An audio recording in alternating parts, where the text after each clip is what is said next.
নমস্কার বন্ধুরা, আমি রণদীপ হিস্ট্রি দর্পণ এডুকেশনাল চ্যানেলে আপনাদের সকলকে আবারও স্বাগত। আমরা পূর্ববর্তী ভিডিওতে আলোচনা করেছিলাম ফিরোজ তুগলক সম্পর্কে।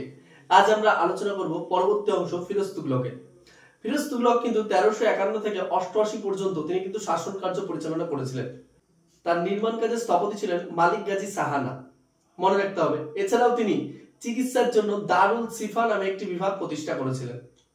তিনি বিবাহযোগ্য দুস্থ পরিবারের মেয়েদের বিবাহের জন্য দেয়ানি হস্তি হক নামে কিন্তু একটি বিভাগ চালু করেন।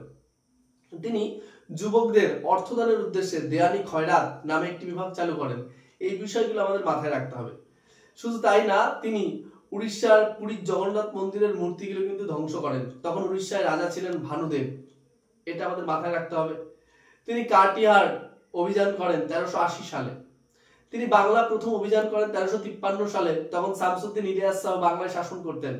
পরবর্তীতে তিনি দ্বিতীয়বার বাংলা অভিযান করেন 1359 সালে, তখন বাংলায় শাসন করতেন তার পুত্র সিকান্দার শাহ। এই বিষয়গুলো আমাদের মাথায় রাখতে হবে।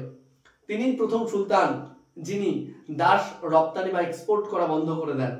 তিনি প্রথম সুলতান যিনি নিজেকে খলিফার নায়েব বলে ঘোষণা করেছিলেন। শুধু তাই না, আমাদের আরেকটা বিষয় মনে রাখতে হবে, তার অধীনে কিন্তু প্রায় 1,80,000 কৃতদাস ছিল। তার মধ্যে 12,000 কৃতদাস কারিগরি কাজের সঙ্গে যুক্ত ছিল। এর আগেও বলেছিলাম, আবারও বলছি, ফিরোজ শাহ তুগলককে কিন্তু সুলতানি যুগের আকবর বলা হতো তার শাসন কার্যের জন্য। ফিরোজ শাহ তুগলকের সময় কিন্তু চিকিৎসা বিজ্ঞানের একটি গ্রন্থ রচিত হয় তিব্বতী ফিরোজ শাহী নামে। এই বিষয়গুলো আমাদের মনে রাখতে হবে।